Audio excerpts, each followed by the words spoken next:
Good morning, ladies and gentlemen, and welcome to IBM's Software Servers announcement.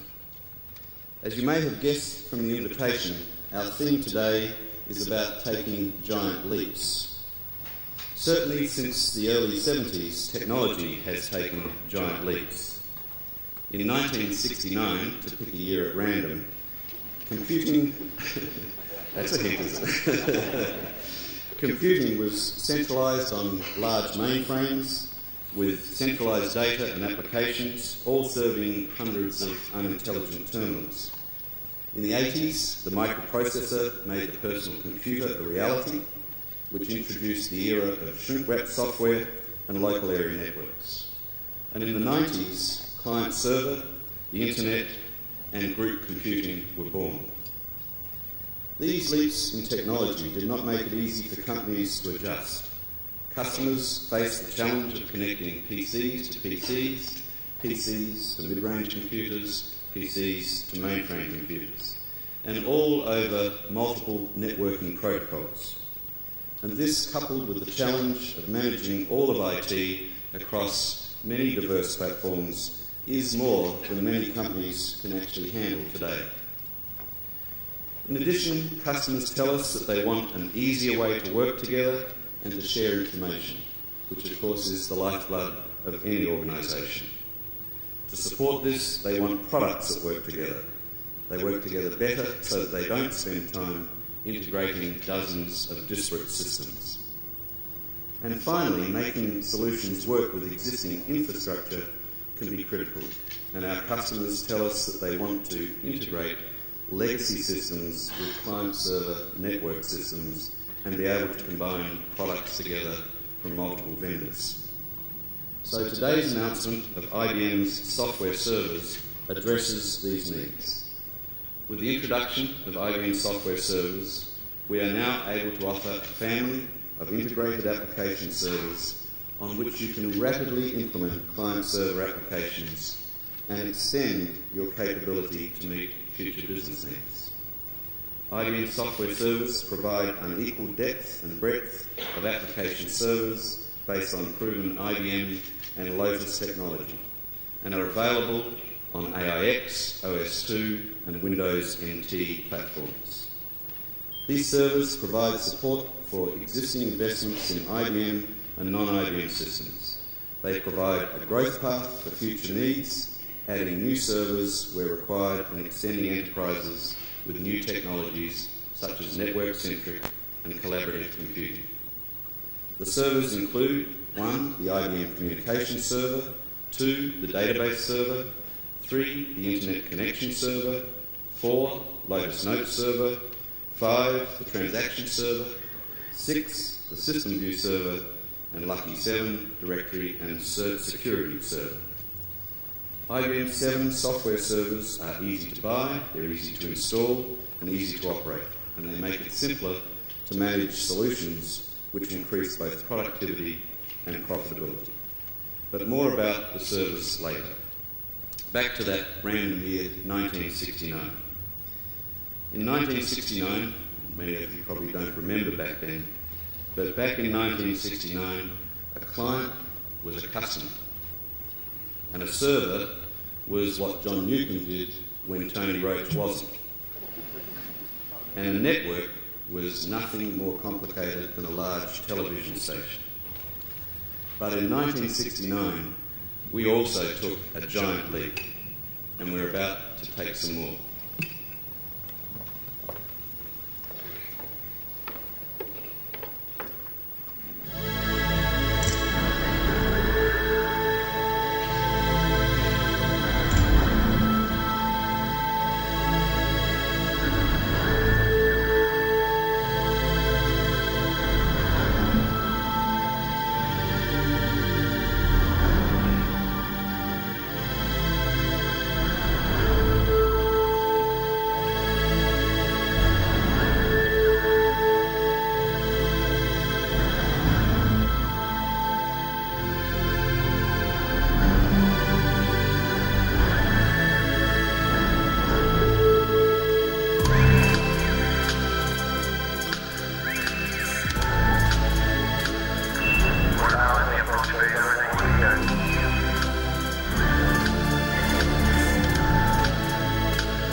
morning. Thank you. I'm Neil Armstrong. Our hosts have very kindly presented me the privilege of joining me today in conjunction with their launch of a very exciting new project. Gives me a chance to reminisce about the subject of launches, which have been more than slightly important in my life. I've been an engineer and a pilot for 1.5 gigaseconds, about half a century. In my years as a test pilot, I've been involved with quite a few launches, and some have been less than perfect. Back in the late 50s and early 60s, I was involved in a project called X-15. X-15 was a little airplane with a big rocket engine. Dropped from the wing of a B-52 bomber, its rocket would burn about 1.5 minutes, accelerating the X-15 to about Mach 6. It would coast on upward to 30 or 40 or 50 kilometers altitude, and then glide to a landing. I was flying this little beauty on its first flight with a new high reliability flight control system. This elegant electronic marvel was engineered to have an average mean time between failures of 256,000 hours. Now, the average flight duration of the X-15 was about 12 minutes, so it seemed like a reasonable margin. When I was dropped off the wing of the mothership, the system ran for 13 milliseconds and then quit. It missed its design spec by a factor of 70 billion to 1. But optimism was high on electronic flight and using rockets. The head of the U.S. Postal System about that time forecast, quote, "Before man reaches the moon, your mail will be delivered within hours from New York to Australia by guided missiles. We stand on the threshold of rocket mail." Well, having visited both places, it's not clear to me why anyone from Australia would want to hear from New York. But rocket mail has become a reality. In 1992, a Russian SS-18 missile was used to send 1,270 pieces of mail from a nuclear submarine near Murmansk across 9 time zones to Kamchatka.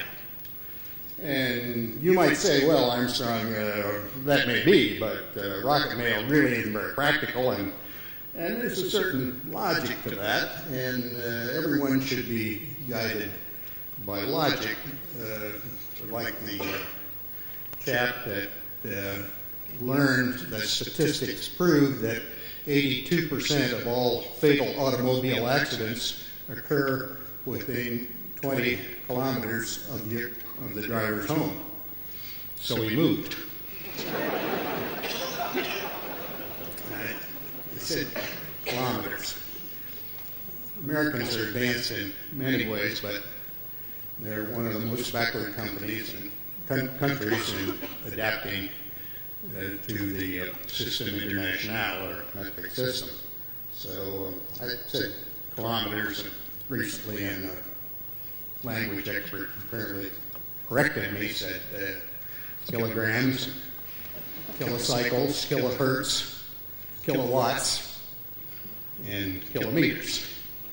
So if I say kilometers, now and then, you'll excuse me, and I'll probably also do worse and say miles per hour. Back in the 60s, we were flying a little 2-man spacecraft called Gemini. And it was the first true spacecraft. It had propulsion, allowed it to change orbits, and it could navigate and steer. Using it, I was able to rendezvous with another spaceship and make the first docking in history. And also set another record on that flight. In those days, we landed in the ocean by parachute, and it wasn't a very elegant arrival. But we did take great pride in landing close to the aircraft carrier awaiting us.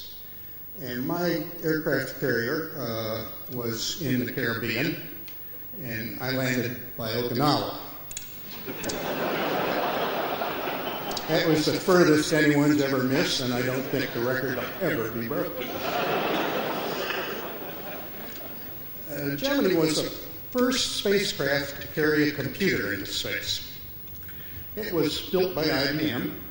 It had 4,096 words of 39 bits each. It could add in 140 microseconds, multiply in 420, and divide in 840 microseconds. It had resident applications that would permit guiding the rocket in orbit, rendezvousing with another craft, and returning to the Earth at a predetermined landing point. We could input data with 13 keys, 0 through 9, read, clear, and enter. It could respond through one 7-digit register, just numbers, no letters. For us, that primitive little machine was wonderful. It allowed us to do things that we had thought impossible, and it never let us down.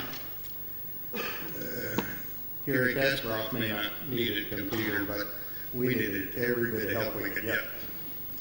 Wise men said, never prophesy, especially about the future. And I've often been very wrong about the future. Back in the early 50s, the late rocket scientist, Dr. Bernard Brown, wrote a book entitled Conquest of the Moon. Very well written and technically persuasive, but it generally was regarded as fantasy. Dr. Van Braun proposed that all the countries of the world join hands and put together an international expedition to send a manned flight to the moon.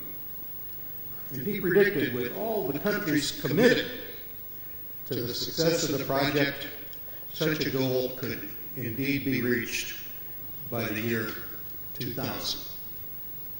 Well, as a young man and jet pilot, I was impressed by that book.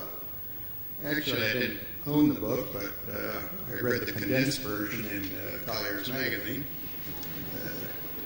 But I'll admit to you, I too thought Dr. Van Braun's schedule was impossibly optimistic. So I suspect that you can understand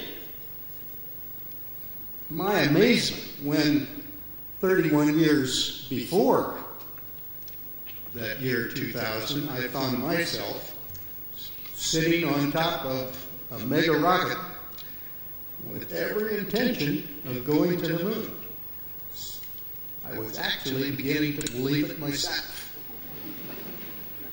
Deciding when to launch was particularly sensitive in a lunar flight. Unlike Earth orbiting flights, if you had a valve leak or pressure drop, you could not postpone and go the next day or 2 days later. For half the days in the month, our intended landing site on the moon would be in the dark. And other days would cause landing back on Earth to be in the dark. We didn't want to be making our first landing attempt on the moon with the sun in our eyes. As a matter of fact, we preferred it to be behind us and low above the horizon, so shadows would be long, giving us good depth perception for that first landing attempt. There are probably 100 factors that influence our launch time. The result of all these constraints, we only had one takeoff opportunity each month. Apollo 11's launch window would open at 8:32 on the morning of July 16, 1969. A third of a million people had been involved in the project, all making certain that the hardware on that pad was ready to go. We knew that spacecraft intimately. We spent endless hours in the cockpit checking out the systems as they were installed at the factory and during the checkout at Cape Canaveral during the pre-launch testing. Planning and preparation were 90% of the job. Execution was the other 90%. The Saturn booster and the spacecraft were ready. The question, was the crew ready? My boss and Deke Slayton and I talked it over. My crew had been developing procedures, practicing on the simulators for months, many months. But it seems like you never feel you're quite as ready as you'd like to be. I had that same feeling. Still, I had to agree, we were ready. If we missed that July launch window, our next opportunity would be a month away. And who could say what might go wrong with the hardware in those intervening days? So when you come to a fork in the road, take it. We climbed into our space suits, breathed pure oxygen long enough to wash the nitrogen from our blood to prevent the bends, rode up the launch elevator, about 40 floors, in that gigantic steel structure they called the Saturn Launch Umbilical Tower, LUT, or LUT. NASA used acronyms for everything. LUT was actually a NASA revision. They originally planned to call it the Saturn Launch Umbilical Tower. We crossed the gangplank over to the command module and climbed in. You might think that each of these flights was conducted in shiny new spacecraft, shiny new parts. Well, it was in a spacecraft that hadn't flown before, but it was far from new. We'd been inside it testing for hundreds of hours. Navigation between planets would be far more complicated and require far more processing power than we had needed in the Earth orbiting flights. So we bought a new computer. The computer, designed at the Draper Lab of the Massachusetts Institute of Technology, was the first forerunner, I would say, to the microcomputer. It weighed about 70 pounds. It was a 16-bit machine with 36K of ROM in woven wire ropes.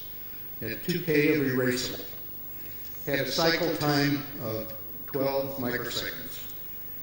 Even on its very best day, it couldn't get close to being a 1 megahertz machine. We now had 19 keys on the keyboard and 3 7-digit registers for output, 2 digits for identification and 5 for data. All numbers, no letters, no graphics, no screen. The machine could hold several applications programs. To save money, we used an identical computer with different programs in the lunar module for descent to the lunar surface. In either craft, the computer could send display information to the crew for their action, or directly to, as an autopilot, send directly to the propulsion or attitude control system. We really took pride in this little marvel, and the fact that we had developed it for not much more than the price of a small country.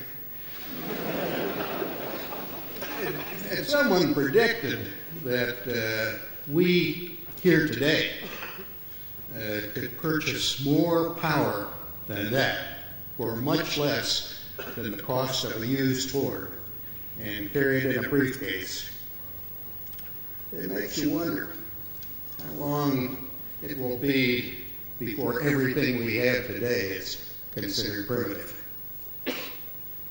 For launch to the moon, all the mandatory equipment, rocket engines, radios, navigation and equipment and so on, needed to be operated. All parameters were constrained to be within certain limits, so the Saturn wouldn't drift into that launch umbilical tower. There were limits on the wind velocity and its direction, voltages, pressures, temperatures. The complete set of limitations was known as the launch mission rules. Filled a 3-ring binder about the size of the K to K volume of the Sydney telephone book. The Apollo flight after mine, Apollo 12, commanded by my mate, Pete Conrad, was poised on Launch Pad 39, prepared for liftoff to the moon. All the equipment was operating perfectly. All the rules in that 3-ring binder were being met. Pete and his crew and his spacecraft were all in compliance. It was a gray day, a dismal day, scattered showers. There was nothing in the launch mission rules that said that was objectionable. This crew was instrument flight qualified. So Apollo 12 roared off on schedule and disappeared into the cloud base.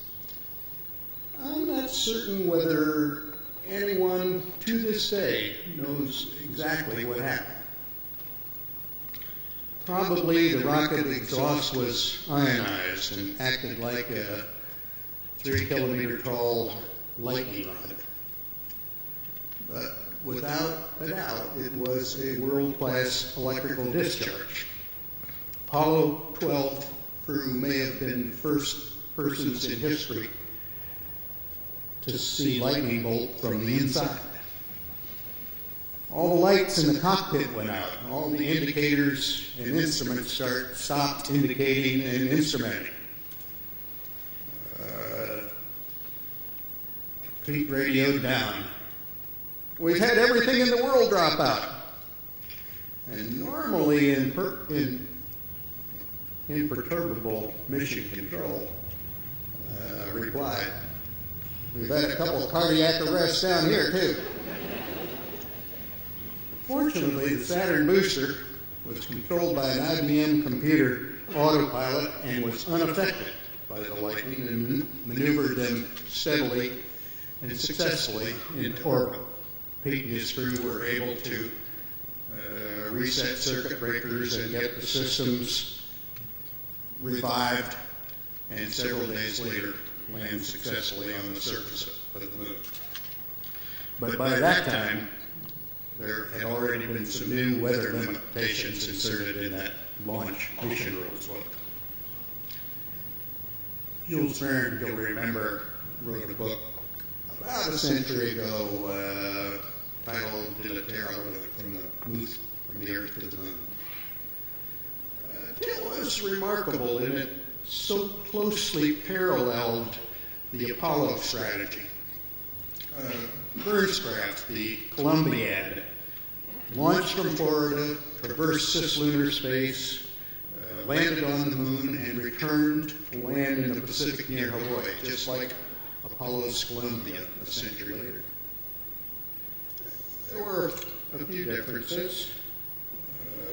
Verne's travelers didn't take powdered orange juice. They took a case of a good Burgundy. Thought it was a nice touch.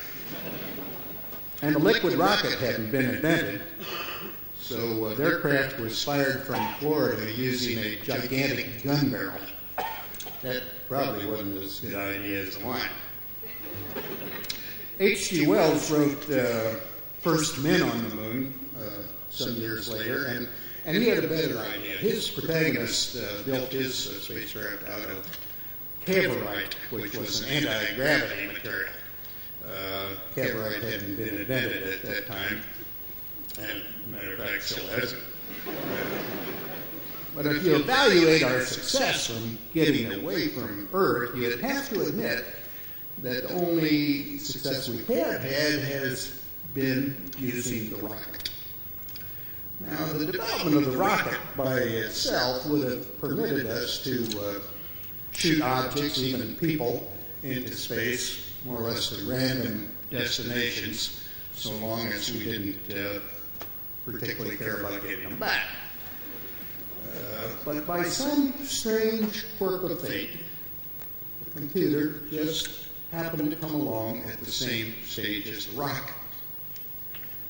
And if the rocket made space travel possible, it was the computer that made it practical. Neither H.G. Wells nor Jules Verne nor any of the other science fiction writers recognized the importance of devising a method for guiding and steering and navigating, processing and transmitting information. Neither the rocket nor the computer were expected to be of major import to society. After the launch of Sputnik, the famous inventor Dr. Lee DeForest, sometimes called the father of electronics, said, and I quote, "This year may become known as the year of the first man-made planet, tiny artificial Earth satellite. But to place a man in a multi-stage rocket and project him into the controlling gravitational field of the moon, where the passenger can make scientific observations, perhaps land alive, and then return to Earth, all that constitutes a wild dream worthy of Jules Verne. I am bold enough to say that such a man-made moon voyage will never occur, regardless of all scientific advantages." Unquote. And Tom Watson, founder of IBM, is quoted in 1943 as saying there would be a world market for about 5 computers. But we should not criticize Mr. Watson. I certainly would not. How many computers in the world were there in 1943? Zip, zilch, nada. Well, if you're a computer history buff, you might count Pascal's adding machine or the Babbage machine or the Zeus calculator or others. But I suggest that many, if not all, computer historians would select the electronic numerical integrator and calculator as the first general-purpose digital computer. It was first demonstrated 50 years ago last month, 3 years after Tom Watson's market prediction. 5. Many of you will remember or have read about the ENIAC. It had 18,000 vacuum tubes, weighed 30 tons, and was about 100 times as fast as the calculating machines of the day, mechanical machines. Today's desktops are about 1,000 times faster than the ENIAC, more than 1,000 times faster, and have several million times more storage. It's been estimated that you and your associates around the world have accumulated in your various machines about 10 to the 17th bits of electronic storage capacity. As a student a half century ago, I would have calculated that providing that much storage would require enough vacuum tubes to cover the entire land surface of the Earth to a depth of 3 meters. If asked to predict the probability of 10 to the 17th bits of storage, I would have been considerably more wrong than Tom Watson. As the saying goes, all's well that ends. While surfing the net last year, I read about an unusual launch. It seemed that this chap acquired a old JATO bottle, that solid rocket that was developed in World War II to assist heavy bombers in taking off from runways of limited length. He mounted it on his Chevrolet. He accelerated about 60 miles an hour and ignited the JATO. Police investigators estimated that it was still accelerating to about 350 miles per hour when he was stopped by the side of a mountain. The point to remember is there's no off switch on the solid rocket motor. But the launch, I personally recall with the most satisfaction, was in many ways the most unusual. No cast of thousands helping prepare for the departure. Outside my window, no umbilical towers or tanks of liquid oxygen. Just a endless stretch of brilliantly lighted hills and sand under a cold black sky. My destination, a blue ball suspended high above me about 400,000 kilometers away. Liftoff from the lunar surface was smooth and effortless. The rocket exhaust completely silent in the lunar vacuum. Yet we did not feel alone. We sensed the presence of those thousands of our teammates who had designed, built, and tested that fragile craft. They shared the ride and the exhilaration, and we were going home. A good launch does not necessarily a good journey make. Nor does a stormy launch preclude success. And it is most assuredly true, you can never reach your goal unless you get started. So today I wish our hosts an exceptionally exciting launch, and each of you a most successful journey. It's time to move on. The pre-flight preparations are complete. It's time to initiate the launch. And to begin the countdown, I'm pleased to introduce Craig Allen. Craig.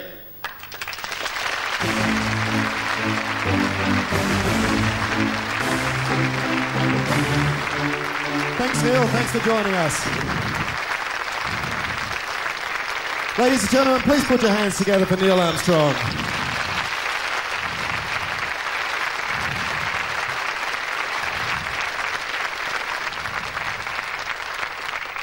My name is Captain Craig Allen of the starship IBM Enterprise. And believe it or not, this old ship is still flying, exploring the bounds of the known universe and beyond. I'd now like to take you, at warp speed of course, to the year 2010, March 13, where we'll have a look at a company profile that implemented some of IBM's leading-edge software solutions. Computer on. Passwords IBM Software Server.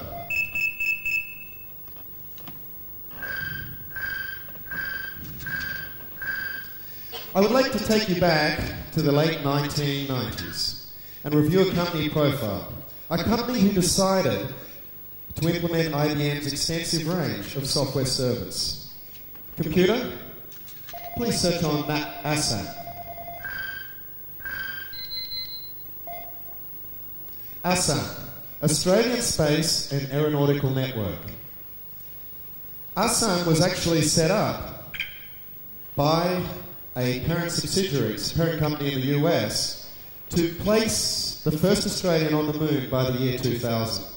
John Howard, the then Prime Minister, decided to improve unemployment by sending more people to the moon.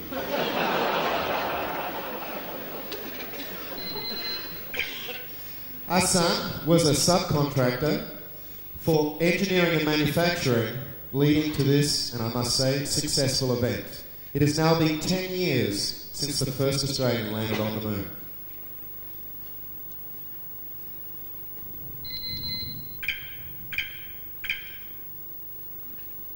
ASAN consisted of 3 divisions: engineering, using a RISC, or what is known as a MIPS-based platform, in the 1990s. In fact, they were using a DEC NT machine. Administration were using Intel, with popular operating systems, which no longer exist today, such as Microsoft Windows, Microsoft Windows 95, and Microsoft Windows NT, but we're still warping it on the Intel platform. Manufacturing chose an AS400.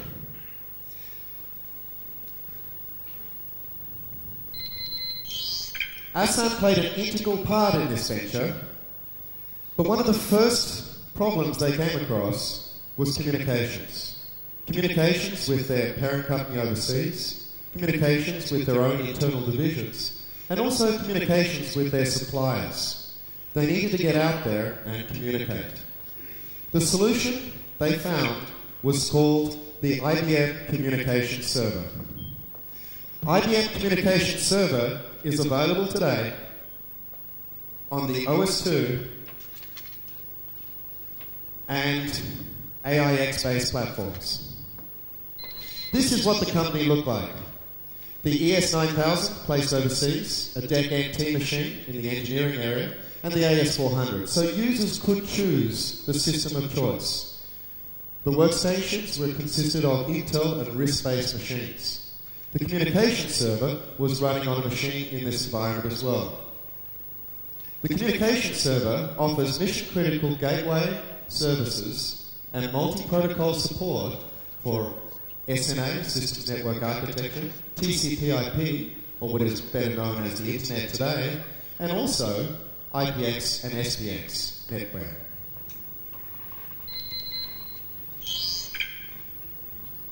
The next problem they ran into is real-time access to their databases. They needed mission-critical solutions, not just toys. They chose on IBM's DB2. We are announcing today the database server. The database server, even in the year 2010, is still the #1 database operating system available today. It offers trend-setting data storage for large text, image, or video, audio, and any user-defined object on a wide variety of platforms, such as IBM's OS2, Microsoft Windows NT, and also IBM's popular AIX-based platform.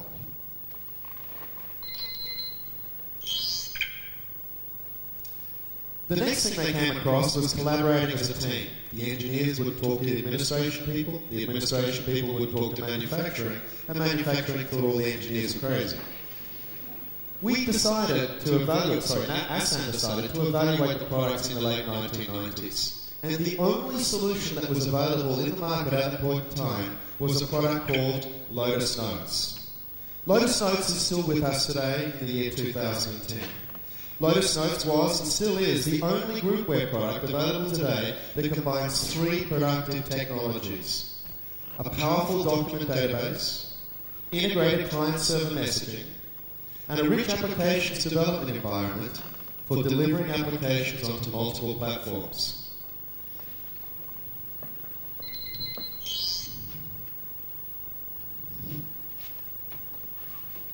The Lotus Notes server runs on many devices today. For example, you see this device I'm holding here.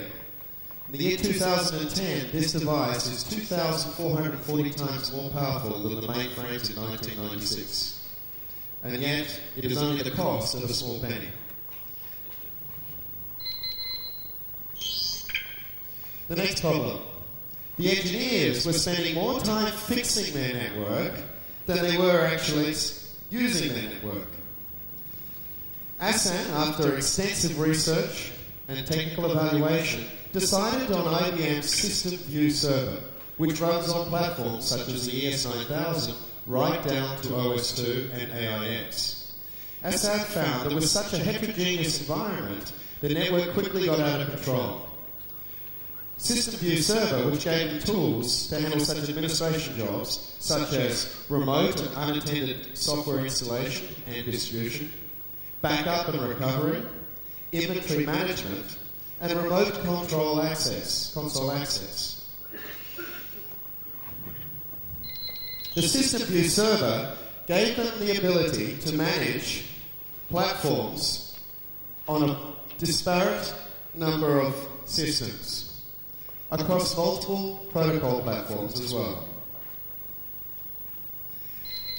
Back in the 1990s, the rage was something called the Internet.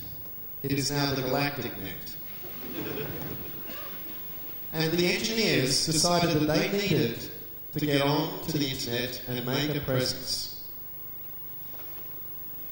To create this presence, they decided on IBM's Internet Server. This World Wide Web server allowed ASAN to create, access, and place home pages on the Internet. It offered the very best in secure business transactions with secure HTML and encryption such as RSA. And ASAN were even able to log into their Lotus Notes server totally securely from remote locations using the Internet. The Lotus Notes server was easily integrated into the system, and finally administration, engineering, and manufacturing were able to collaborate as a team. Then one morning they came in early on a Monday and found that someone had hacked into their systems. It was an outside job. Connected into the Internet, they needed a solution extremely quickly. IBM was the only company at the time offering a Satan-proof solution. They implemented IBM Security Server. After extensive testing and evaluation, they decided on this security server system, based on the open standards of DSS, Distributed Security Services, and DCE, a Distributed Computing Environment. These services provided a simple way to locate access of all the distributed system resources across ASAN's LAN, WAN, Wide Area Network, and as we know today, the UAN, Universal Area Network. It is an open, extendable, log-on facility providing single sign-on for users of various applications available in the ASAN environment. It also offered security for this type of environment. System View is available for OS2, AIX, and IBM's mainframe-based services. Let's get this over. And last but not least, we looked at the problem, which is to provide management tools for this ever-expanding client-server environment. They chose the transaction server, better known today in the mainframe world as KICS, and in the mid-range as the Xena. This provided mission-critical support for data, applications, execution, commit, and rollback, and certainly helped in getting the first Australian on the moon. The secure application also offered KICS access through the World Wide Web and the Lotus Notes server. The transaction server is available on OS2, NT, and AIX.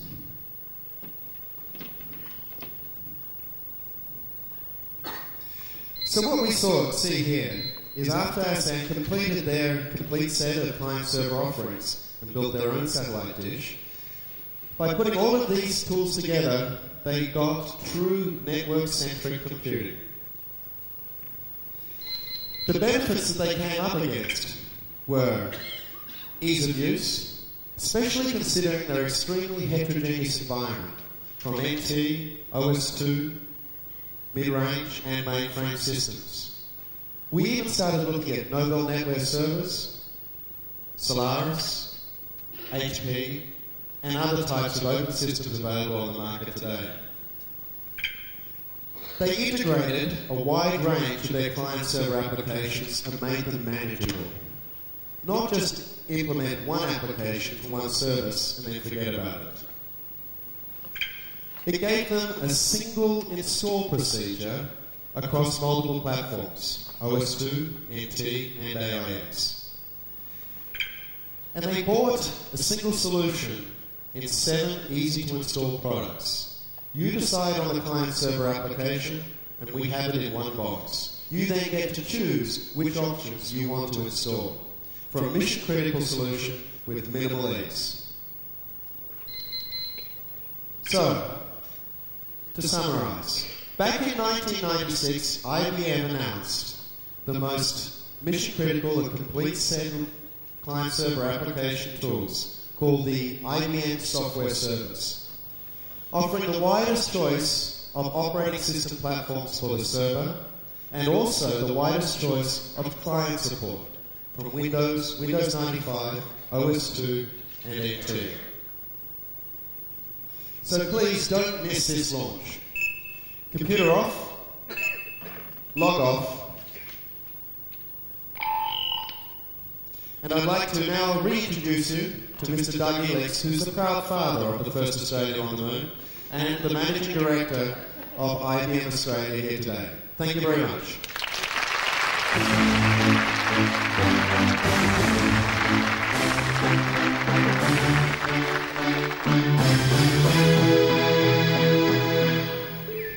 Thank you very much, Captain Craig.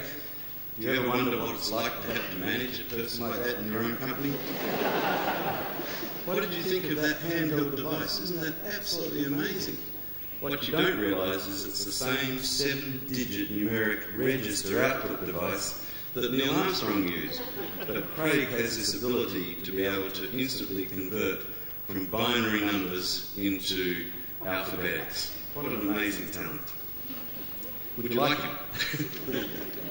Anyhow, so much for 2010. Welcome back to 1996. And at a time when the models of computing that are supporting business and institutions on the one hand and individuals on the other are coming together, the way that we communicate and the way that we interact and the way that we work together are truly becoming one and the same thing. And to address the challenges of this environment, our software servers offer open, multiple client server platform support with a modular design that ensures flexibility to choose the best server solution that meets your needs. They're proven, they're reliable, it's a very extensive range of servers, they're easy to implement, they're interoperable, and they have superior functionality. When we commenced development of this range of products, the project was dubbed Project Eagle. And with the announcement of IBM's software service today, I think we can truly say that another eagle has landed. To commemorate this auspicious occasion, however, I would like to invite back onto the stage our very special guest, Neil Armstrong. Neil, would you come forward?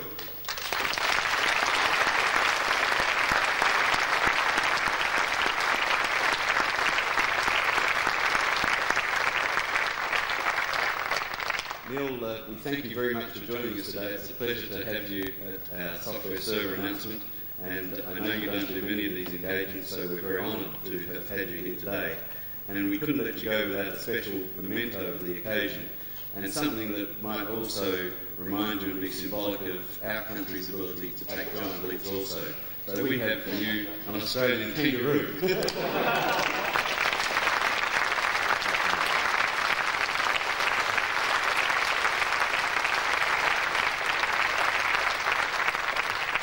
Thank you very much, Doug. And may I, on behalf of all guests, thank you and the IBM organization for allowing us to join you for this morning's launch. I also thank every one of you for being here today and being so kind. Bon voyage.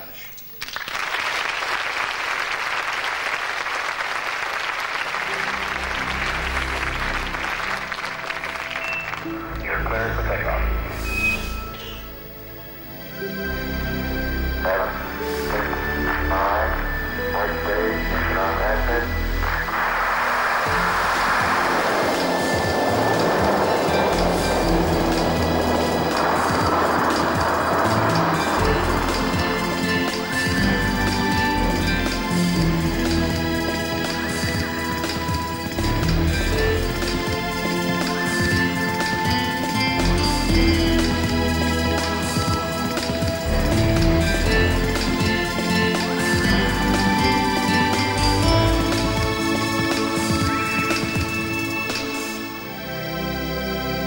I think it's a technical triumph for this country.